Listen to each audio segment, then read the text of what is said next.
Hi అండి, మీకు అర్థమయ్యే విధంగా బ్లౌజ్ని కొలతలు తీసుకుంటూ బ్యాక్ నెక్ కటింగ్ చేస్తాను. మీరు ఫస్ట్ టైం కానీ మన ఛానల్ కానీ చూస్తుంటే తప్పకుండా సబ్స్క్రైబ్ చేసుకోండి. నేను తీసుకున్న క్లాత్ వచ్చి 80 పాయింట్లు తీసుకున్నానండి. ఏ జాకెట్ని అయితే ఆది కొలతతో తీసుకుంటామో ఆ జాకెట్ని ఇలా వెనక భాగం నుంచి ఆది కొలతలు తీసుకోవాలండి. అందరూ ఇలా జాకెట్ని పెట్టి ఇలా కొలత తీసుకుంటున్నారండి, కానీ ఇలా కొలత తీసుకోకూడదు. బ్యాక్ నెక్ పైన భుజం దగ్గర ఇలా కుట్లు ఉంటాయి కదండి, మనం పోసినవి అక్కడ నుంచి కిందకి టక్స్ ఉంటాయి కదా, ఆ టక్స్ దగ్గరికి గట్టిగా లాగి పట్టుకొని టేపుతో కొలుచుకోవాలి. ఇలా కొలిస్తేనే మనకి కరెక్ట్ ఆది వస్తుందండి, లేకపోతే 1/2 ఇంచు పైకి తగ్గిపోద్ది. ఇంతకుముందు నేను చేసిన మిస్టేక్లన్నీ ఇలాగే చేశాను. 1/2 ఇంచు తగ్గినా పెరిగినా జాకెట్ మొత్తం మనకి పాడైపోద్ది. అందుకే జాగ్రత్తగా చూసుకొని ఇలా గట్టిగా లాగిపెట్టి కొలుచుకున్నామంటే సరిపోతుంది. నాకు ఈ జాకెట్ పొడవు వచ్చి 14 ఇంచులు వచ్చింది. తర్వాత జాకెట్ యొక్క లూజు తీసుకోవాలండి. ఈ జాకెట్ యొక్క లూజు తీసుకునేటప్పుడు జాకెట్ని ఇలా రివర్స్ చేసుకోవాలి. లూజు కొలుచుకునేటప్పుడు జాకెట్ యొక్క ఉక్స్ ఉంది కదా, అక్కడి నుంచి కాజా పట్టి దాకైనా కొలుచుకోవచ్చు. ఉక్స్ పట్టి నుంచి కాజా పట్టి దాకైనా కొలుచుకుంటే కొలత వస్తుంది, కానీ దానికన్నా ఈజీగా ఇలా కొలుచుకోవచ్చు. మనం లూజు కోసం ఈ 2 టక్స్ ఎదురెదురుగా చూసుకొని జాకెట్ యొక్క జాయింట్ కుట్లు ఉన్నాయి కదా, ఫస్ట్ కుట్టు వరకు మనం కొలుచుకోవాలండి. ఇప్పుడు నేను చూపిస్తున్నాను కదా, ఈ విధంగా గట్టిగా లాగి పెట్టుకొని కొలుచుకోవాలండి. ఇప్పుడు జాకెట్ యొక్క లూజ్ వచ్చి 7.5 ఇంచులు వచ్చింది. మనం గుర్తుపెట్టుకోవాల్సింది ఫస్ట్ భాగం పొడవు వచ్చి 14 ఇంచులు వచ్చింది, లూజ్ వచ్చి 7.5 ఇంచులు వచ్చింది. మూడో పార్ట్ వచ్చి మనం నెక్ అనేది కొలుచుకోవాలి. ఫస్ట్ షోల్డరు జాయింట్ దగ్గర నుంచి రెండో షోల్డరు జాయింట్ ఉంది కదా, అక్కడ దాకా మనము కొలుచుకోవాలండి. దీన్ని పెట్టుకునేటప్పుడు కరెక్ట్గా సెట్ చేస్తేనే మనకు ఆదొస్తుంది. ఇందులో 32 సైజు బ్లౌజ్ వాళ్ళందరికీ 11 ఇంచులే వస్తుందండి. 30 కిందికి కానీ ఉంటే వాళ్ళకి 10 లేక 10.5 ఇంచులు వస్తుంది. దాంట్లో సగం పెట్టుకుంటే సరిపోతుంది మనము. అదే మీడియంగా ఉన్న వాళ్ళకి 32 సైజు కాబట్టి 11 ఇంచులు సరిపోతుంది. దీని నెక్ వచ్చి 11 ఇంచులు వచ్చిందండి. ఈ 11 ఇంచుల్ని మనం బ్లౌజ్లో 5.5 ఇంచుకి చేసుకోవాలి, 5.5 ఇంచు పెట్టుకోవాలి. బ్యాక్ నెక్లో 3 పార్టులు గుర్తు పెట్టుకున్నామండి. మనం ఫస్ట్ పొడవు పెట్టుకున్నాం, తర్వాత లూజ్ పెట్టుకున్నాం, తర్వాత బ్యాక్ నెక్ యొక్క కొలత పెట్టుకున్నాము, తర్వాత షోల్డరు కొలత ఏందో చూసుకుంటున్నాను. 2.5 ఇంచు వచ్చిందండి. ఏ బ్లౌజ్కి 2.5 అయితే రాదు. దీనికి లేస్ వేసారు కాబట్టి అందుకని కొంచెం పొడుగు వస్తుంది. మామూలుగా అయితే 2.5 వస్తుంది. 2.5కి 3/4 ఇంచు కలుపుకొని 3 పెట్టుకోవాలి. ఏ బ్లౌజ్ వాళ్ళకైనా 32 ఇంచెస్ పైన అయినా లేకపోతే 30 ఇంచెస్ కిందకైనా ఏ బ్లౌజ్ అయినా సరే 3 ఇంచుల కన్నా ఎక్కువ పెట్టకూడదు షోల్డరు. ఇదొక బండ గుర్తులా పెట్టుకోవచ్చు మనము. ఏ బ్లౌజ్కైనా 3 ఇంచెస్ కన్నా ఎక్కువ పెట్టకూడదు. 2.75 అయినా లేదా 3. బ్యాక్ పార్ట్లో లాస్ట్ పాయింట్ అండి ఇది. ఈ నెక్కును కూడా మనం కొలుచుకుంటే బ్యాక్ పాయింట్ కొలతల వరకు సరిపోతాయి. టేపు ఇలా పెట్టుకొని బ్యాక్ నెక్ కొలతనైతే తీసుకోవాలండి. గట్టిగా లాగి పెట్టుకుంటే కరెక్ట్ కొలత వస్తుంది. ఈ బ్యాక్ నెక్ కొలత వచ్చి 4.5 ఇంచులు వచ్చింది. జాకెట్ యొక్క కొలతలు తీసుకున్నాం కదండి. ఫస్ట్ పొడవు వచ్చి 14 ఇంచులు, లూజ్ వచ్చి 7.5 ఇంచులు, షోల్డర్ మెడ నెక్ వచ్చి 11 ఇంచులు, షోల్డర్ వచ్చి 2.25 వచ్చింది. మొత్తం 3 పెట్టుకోవాలి. ఇప్పటి వరకు నేను చెప్పింది మీకు అర్థమైందని అనుకుంటున్నాను. ఈ జాకెట్ని తీసుకొని 80 పాయింట్లు ఉన్న క్లాత్ని తీసుకుంటున్నాను. ఈ క్లాత్ వచ్చి ఫోల్డింగ్ వచ్చి నా వైపు ఉంది, ఓపెన్స్ వచ్చి యువత నా పైకి ఉంది. ఈ క్లాత్కి హెచ్చు దగ్గులు లేకుండా ఒక లైన్ గీసుకొని దీన్ని కట్ చేసుకుంటే మనకి హెచ్చు దగ్గులు ఏమి ఉండవండి. జాకెట్ యొక్క కొలతలన్నీ పక్కన రాసి పెట్టుకున్నామంటే 4 కొలతలు ఉంటాయి కదా, ఆ 4 కొలతలు పక్కన రాసి పెట్టుకుంటే మనకు కట్ చేసుకునేటప్పుడు ఆదులు పెట్టుకోవడానికి కట్ చేసుకోవడానికి చాలా ఈజీగా ఉంటుంది. క్లాత్ని ఇలా పెట్టుకున్నాక దీనికి 1/4 ఇంచు ఒక లైన్ వేసుకోవాలి. ఈ లైన్ అనేది మనకి హెమ్మింగ్ కోసము. ఫస్ట్ అది వచ్చి పొడవు కాబట్టి జాకెట్ యొక్క పొడవు వచ్చి 14 ఇంచులు వచ్చిందండి. ఈ 14 ఇంచుల్ని కింద వైపు ఇలా కొలుచుకుంటున్నాను. ఈ హెమ్మింగ్ దగ్గర లైన్ గీసాం కదా, అక్కడి నుంచి ఈ చివరి వరకు 14 ఇంచులు లైన్ వేసుకొని అక్కడ మళ్ళీ 1/4 ఇంచు ఎక్స్ట్రా ఖర్చు కోసం, పైన షోల్డర్ వస్తుంది కదా, దాని ఖర్చు కోసం ఒక గీత గీసుకోవాలి.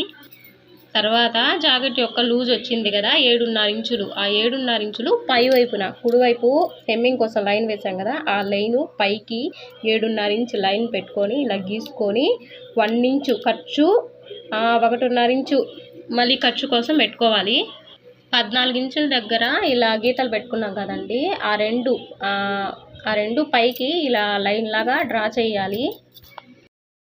పై వైపున వచ్చి జాకెట్ యొక్క పొడవు, లూజు రెండు కొలతలి మనం ఇలా బాక్స్ లాగా డ్రా చేసుకోవాలి.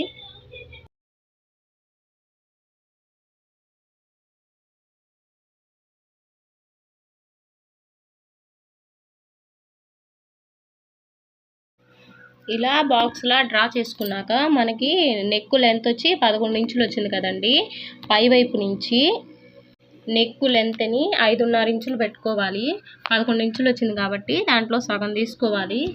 32 సైజు బ్లౌజులందరికీ 11 ఇంచులు వస్తుందండి. 30 కిందకి కానీ వస్తే మనకి 10 ఇంచ్ వచ్చింది అనుకో, 5 ఇంచు అలాగా సగాన్ని పెట్టుకోవాలి. దీనికి మాత్రం 5.5 ఇంచులు వచ్చింది కాబట్టి ఇక్కడ పెట్టుకుంటున్నాను. ఇలా లైన్ గీసుకుంటున్నాను.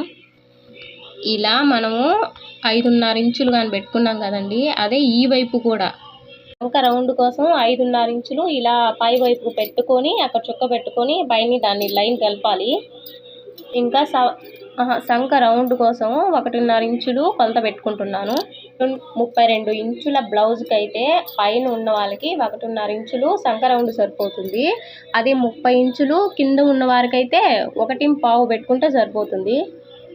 అంటే ఏ బ్లౌజ్ కుట్టినా కొన్ని కొలతలు అక్కడక్కడ మారుతాయి. ఇవి కానీ తెలుసుకుంటే అన్ని బ్లౌజులు మనం వచ్చినట్టే. దీనికి సంక రౌండ్ వచ్చి 1.5 ఇంచులు పెట్టుకుంటున్నానండి. ఇలా ఆమ్ రౌండ్ లాగా చేసుకుంటున్నా. ఇప్పుడు షోల్డరు ఉంది కదండి, మూడో భాగం వచ్చి జాకెట్ బ్యాక్ నెక్లో మూడో భాగం వచ్చి షోల్డర్ ఉంది కదా, షోల్డర్ లెంత్ వచ్చి 2.5 అలా వచ్చింది కాబట్టి 2.75 ఇంకో 3.5 ఇంచు కలుపుకొని 3 ఇంచులు మనం పెట్టుకోవాలి. నెక్ కోసం 4.5 ఇంచులు వచ్చింది కదండి, మనము హెమ్మింగ్ కోసం ఖర్చు ఉంది కదా అక్కడ నుంచి తీసుకోవాలి. నెక్ వచ్చేసి హెమ్మింగ్ దగ్గర ఒక లైన్ వేసాం కదా మనకి కింద, అక్కడ నుంచి తీసుకోవాలి. 4.5 ఇంచులు వచ్చింది మనకి నెక్. ఈ నెక్లోనే మనకి ఇష్టం వచ్చిన నెక్ అయితే డ్రా చేసుకోవచ్చు అండి. నేనైతే రౌండ్ నెక్ పెడుతున్నాను. రౌండ్ నెక్కి ఇటు సైడు 2.5 ఇంచు వచ్చింది కదా, షోల్డర్ దగ్గర మనము 5.5 పైకి 5.5 ఇంచులు నెక్ వచ్చి 11 ఇంచులు వచ్చింది కదా, ఆ 11 నుంచి 5.5 తీసుకున్నాం. 5.5 నుంచి కిందకి 2.5 వస్తే 3 ఇంచులు పెట్టుకున్నాం కదా, అక్కడ ఒక లైన్ తీసుకొని ఇటు సైడు హెమ్మింగ్ పెట్టుకుంటాం కదా, హెమ్మింగ్ చేసుకుంటాం కదా ఖర్చు, ఆ లైన్ దగ్గర పైనుంచి 4.5 ఇంచులు నెక్ కోసం తీసుకుంటామండి. 4.5 ఇంచు కాకుండా ఇంకో 1/2 ఇంచు ఎక్స్ట్రా పైకి తీసుకున్నామంటే సరిపోతుంది. ఇలా ఈ డబ్బాలోనే మనం రౌండ్ నెక్ కానీ స్క్వేర్ నెక్ కానీ వీ నెక్ కానీ ఏదైనా డ్రా చేసుకోవచ్చు.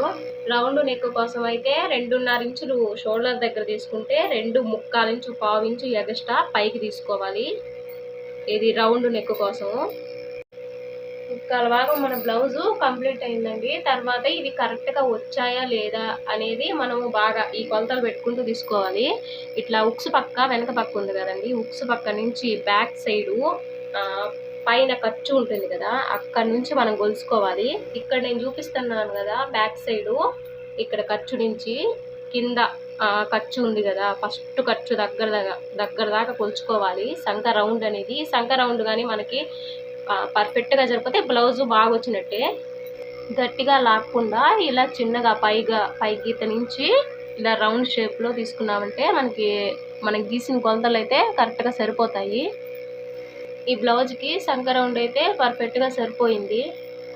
ఏ జాకెట్ అయినా ఇలా గీసుకున్న తర్వాత కొలతలు పెట్టుకుని చూసుకున్నామంటే అన్నీ సరిపోయాయంటే మనకి పర్ఫెక్ట్గా బ్లౌజ్ అయితే వస్తుందండి. అలా చూసుకోకుండా కట్ చేసేసామనుకో అటు ఇటు అయిపోద్ది. నిమిషాలు అలా చూసుకున్నామంటే మనకి బ్లౌజ్ అయితే పర్ఫెక్ట్గా కుదురుతుంది. ఇలా బ్లౌజ్ని నెమ్మదిగా కట్ చేసుకుంటున్నాను. అంతేనండి, చాలా ఈజీగా అయితే బ్లౌజ్ని కట్ చేసుకున్నాం కదా. ఫస్ట్ పేపర్ మీద కటింగ్ చేసుకుంటూ ఉండొచ్చు. ఈ 4 కొలతలు కానీ గుర్తుపెట్టుకుంటే మనం ఈజీగా కట్ చేసుకోవచ్చు. ఫస్ట్ పొడవు, లూజు, బ్యాక్ నెక్, మళ్ళీ షోల్డరు, ఈ 4 కొలతలు కానీ మనం కానీ గుర్తుపెట్టుకుంటే ఈజీగా కట్ చేసుకోవచ్చు. ఈ వీడియో కానీ మీకు నచ్చినట్లయితే తప్పకుండా మన ఛానల్ని కూడా సబ్స్క్రైబ్ చేసుకోండి ఫ్రెండ్స్. ఇంకా మంచి మంచి వీడియోస్ పెట్టడానికి అయితే ట్రై చేస్తాను. ఇప్పుడు బ్యాక్ నెక్ కటింగ్ అయితే చూసారు కదా, తర్వాత ఫ్రంట్ పార్ట్ యొక్క కటింగు మళ్ళీ పెడతానండి. తప్పకుండా మన ఛానల్ని కూడా సబ్స్క్రైబ్ చేసుకోండి, లైక్ చేయండి. Bye bye.